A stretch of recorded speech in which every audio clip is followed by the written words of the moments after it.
ನಮಸ್ತೆ TV20 ಕನ್ನಡ ವಾಹಿನಿಗೆ ಸ್ವಾಗತ. ಹೈಕೋರ್ಟ್ನಲ್ಲಿ ನಮ್ಮ ಅರ್ಜಿ ವಿಚಾರಣೆಗೆ ಬರುವ ಹಿಂದಿನ ದಿನ ಇಡಿಯವರು ಲೋಕಾಯುಕ್ತಗೆ ಪತ್ರ ಬರೆದಿದ್ದೆ ನ್ಯಾಯಾಲಯದ ಮೇಲೆ ಪ್ರಭಾವ ಬೀರುವ ಉದ್ದೇಶದಿಂದ ಎಂದು ಮುಖ್ಯಮಂತ್ರಿ ಸಿದ್ದರಾಮಯ್ಯ ಹೇಳಿದ್ದಾರೆ. ಕೆಆರ್ಪೇಟೆ ಹೆಲಿಪ್ಯಾಡ್ನಲ್ಲಿ ಮಾಧ್ಯಮದವರ ಪ್ರಶ್ನೆಗೆ ಉತ್ತರಿಸಿದ್ರು. ಇಡಿಯವರು ತಮ್ಮ ತನಿಖೆಯ ವಿವರವನ್ನ ಮಾಧ್ಯಮಗಳಿಗೆ ಸೋರಿಕೆ ಮಾಡುವುದರ ಬಗ್ಗೆ ಮತ್ತು ಲೋಕಾಯುಕ್ತಕ್ಕೆ ಪತ್ರ ಬರೆದಿರೋದ್ರ ಹಿಂದಿನ ಉದ್ದೇಶದ ಬಗ್ಗೆ ಮಾಧ್ಯಮದವರು ಕೇಳಿದ ಪ್ರಶ್ನೆಗೆ ಉತ್ತರಿಸಿದ್ರು. ಇಡಿಯವರು ತನಿಖೆ ನಡೆಸಿದ್ದಾರೆ. ಇವರು ತನಿಖೆ ನಡೆಸುತ್ತಿರುವುದೇ ಸರಿಯಲ್ಲ. ಆಗ್ಲಿ ತನಿಖೆ ನಡೆಸಿದ ಮೇಲೆ ತನಿಖಾ ವರದಿಯನ್ನ ಲೋಕಾಯುಕ್ತಕ್ಕೆ ನೀಡಬಹುದಿತ್ತು. ಅದನ್ನ ಬಿಟ್ಟು ಲೋಕಾಯುಕ್ತಕ್ಕೆ ಪತ್ರ ಬರೆಯುವುದು ಮತ್ತು ಮಾಧ್ಯಮಗಳಿಗೆ ಸೋರಿಕೆ ಮಾಡುವುದರ ಹಿಂದೆ ರಾಜಕೀಯ ಉದ್ದೇಶ ಇದೆ ಎಂದರು. ನಾಳೆ ಕೂಡ ದೊಡ್ಡ ಸಮಾವೇಶ ಕೂಡ ಮಾಡ್ತಾ ಇದ್ದೀರಿ ಸರ್. ನಾಳೆ ಹಾಸನದಲ್ಲಿ ಕಾಂಗ್ರೆಸ್ ಪಕ್ಷ ಮತ್ತು ಸ್ವಾಭಿಮಾನಿಗಳ ಒಕ್ಕೂಟದ ಜಂಟಿ ಆಶ್ರಯದಲ್ಲಿ ಸಮಾವೇಶ ನಡೀತಾ ಇದೆ. ಅದು ಬಹುಶಃ ಹೆಚ್ಚಾಗಿ ಸ್ವಾಭಿಮಾನಿಗಳ ಒಕ್ಕೂಟದವರು ಜನ ಕರ್ಕೊಬರ್ತಕ್ಕಂಥ ಕೆಲಸವನ್ನು ಮಾಡ್ತಾರೆ. ಕಾರ್ಯಕ್ರಮದ ಹೆಸರು ಬದಲಾವಣೆ ಆಗಿದೆ ಸರ್. ಕಾರ್ಯಕ್ರಮದ ಹೆಸರು ಬದಲಾವಣೆ ಆಗಿದೆ. ಹೆಸರು ಏನಿಲ್ಲ, ಮೊದಲಿಂದ ಹಂಗೆ ಇದೆಯಲ್ಲ. ಅಲ್ಲ, ಸ್ವಾಭಿಮಾನಿ ಸಮಾವೇಶ ಇಲ್ಲ. ಕಾಂಗ್ರೆಸ್ ಪಕ್ಷನೂ ಕೂಡ ಸೇರ್ಕೆ ಮಾಡ್ತಾ ಇರೋದ್ರಿಂದ ಇದು ಜಂಟಿ ಆಶ್ರಯದಲ್ಲಿ ನಡೀತಾ ಇದೆ ಸರ್. ಒಂದ್ ಕಡೆ ಮೂಡಾ ಕೇಸ್ನಲ್ಲಿ ಸರ್ ಇಡಿ ಅವರು ಲೋಕಾಯುಕ್ತಕ್ಕೆ ಪತ್ರ ಬರೆದಿದ್ದಾರೆ ಸರ್. ದೊಡ್ಡ ಮಟ್ಟದ ಅಕ್ರಮ ಆಗಿದೆ ಮೂಡಾ ಕೇಸ್ನಲ್ಲಿ ಲೋಕಾಯುಕ್ತಕ್ಕೆ ಇಡಿ ಅವರು ಪೊಲಿಟಿಕಲಿ ಮೋಟಿವೇಟೆಡ್ ಅಲ್ವಾ? ಏನು ಉದ್ದೇಶ? ನಾಳೆ ಕೇಸ್ ಬರ್ತಾ ಇದೆ. ನಾವು ಹಾಕಿರ್ತಕ್ಕಂಥ ಕೇಸು ಸಿಂಗಲ್ ಜಡ್ಜ್ ತೀರ್ಮಾನದ ಮೇಲೆ ನಾವೊಂದು ಅಪೀಲ್ ಆಗ್ತಾ ಇದ್ದೀವಿ, ರಿಟ್ ಅಪೀಲ್ ಆಗ್ತಾ ಇದ್ದೀವಿ. ಅದು ನಾಳೆ ಬರ್ತಾ ಇದೆ. ಹಿಂದಿನ ದಿನ ಮಾಡಿದ್ದಾರೆ ಅಂತಂದ್ರೆ ಏನರ್ಥ? ನಂಬರ್ 1, ಅವರು ಮಾಡಲಿಕ್ಕೆ ಯಾವುದೇ ಅಧಿಕಾರ ಇಲ್ಲ, ಕಾನೂನು ಪ್ರಕಾರ ಮಾಡೋಕ್ಕೆ ಬರಲ್ಲ. ಹಂಗೆ ಎರಡನೇದು,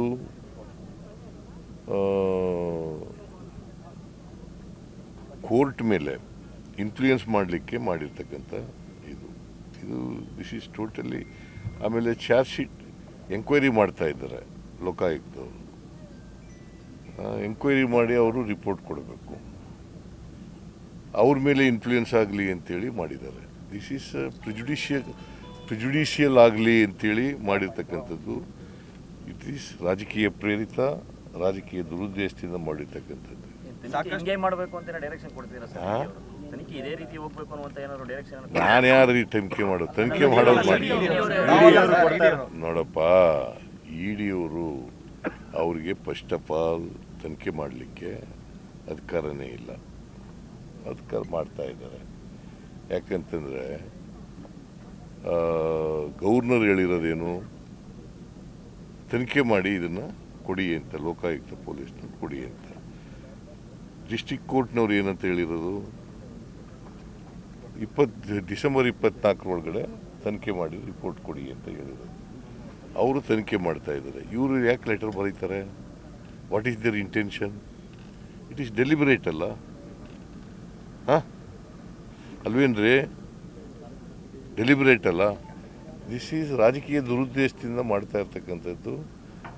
ರಾಜಕೀಯವಾಗಿ ಅವರು ಈ ಕೇಸನ್ನು ಮಾಡ್ತಾ ಇದ್ದಾರೆ. ಇದರಲ್ಲಿ ಯಾವುದೇ ಸತ್ಯಾಂಶ ಇಲ್ಲ, ಗೊತ್ತಾಯ್ತಾ? ಅವರು ತನಿಖೆ ಮಾಡ್ತಾ ಇದ್ದಾರೆ. Let them give the report independently. Why they have written a letter? They may share the information, but it doesn't mean that they should write a letter and it should be made open.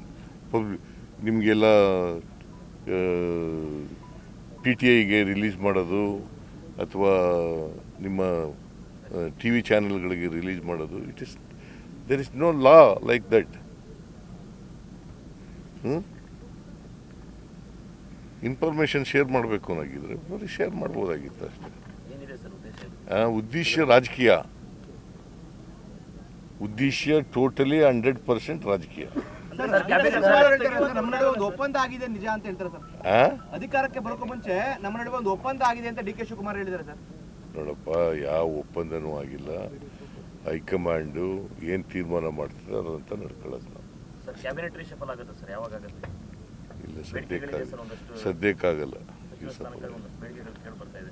ರೀಸಪಲ್ ಯಾರು ಹೇಳಿದ್ರು? ನಾವು ಹೇಳಿದ್ದೀವ? ನಾನಲ್ವ, ನನ್ನ ಪ್ರೆರಗೇಟಿವ್ ಅಲ್ವಾ?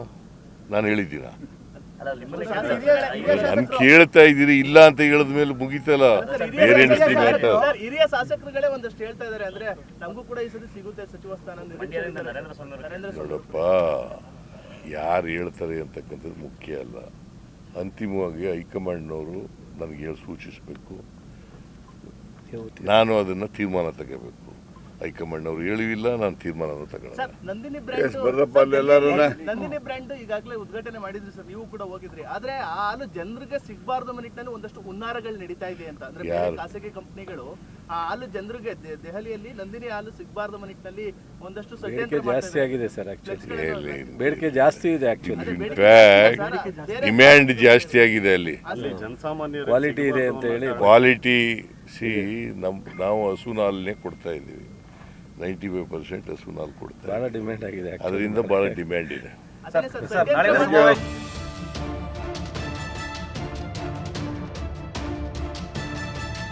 ಕನ್ನಡಿಗರ ಮೆಚ್ಚಿನ ನಿಮ್ಮ TV20 Kannada ವಾಹಿನಿ ಇದೀಗ ಟಿವಿಯಲ್ಲಿ ಲಭ್ಯ. ಕರ್ನಾಟಕ ಮತ್ತು ದೇಶ ವಿದೇಶದ 360 ಡಿಗ್ರಿ ಸುದ್ದಿ ವಿವರವನ್ನ ಪಡೆಯುವುದಕ್ಕೆ TV20 ವಾಹಿನಿಯನ್ನು ಲೈಕ್ ಮಾಡಿ, ವಿಡಿಯೋಗಳನ್ನು ಶೇರ್ ಮಾಡಿ, ಕಮೆಂಟ್ ಮಾಡಿ, ಸಬ್ಸ್ಕ್ರೈಬ್ ಮಾಡಿ. HCN ಕೇಬಲ್ 842 ನಂಬರ್ನಲ್ಲಿ ಹುಕ್ಕೇರಿ ತಾಲೂಕು ಹಾಗೂ ಸಂಕೇಶ್ವರದ ಸುತ್ತಮುತ್ತಲಿನ ಹಳ್ಳಿಗಳಲ್ಲಿ ಲಭ್ಯ. PCN ಕೇಬಲ್ 129 ನಂಬರ್ನಲ್ಲಿ ಹಾರುಗೆರೆ ಸುತ್ತಮುತ್ತಲಿನ ಹಳ್ಳಿಗಳಲ್ಲಿ ಲಭ್ಯ. ರಾಯಬಾಗ್ ಡಿಜಿಟಲ್ ಚಾನೆಲ್ ಕೇಬಲ್ 80ನೇ ನಂಬರ್ನಲ್ಲಿ ರಾಯಬಾಗ ತಾಲೂಕಿನ ಸುತ್ತಮುತ್ತಲಿನ ಹಳ್ಳಿಗಳಲ್ಲಿ ಲಭ್ಯ. UDCN ಕೇಬಲ್ ನೆಟ್ವರ್ಕ್ ಉಗಾರ ಸುತ್ತಮುತ್ತಲಿನ ಹಳ್ಳಿಗಳಲ್ಲಿ ನಿಮ್ಮ TV20 ಕನ್ನಡ ವಾಹಿನಿಯೂ ಲಭ್ಯ.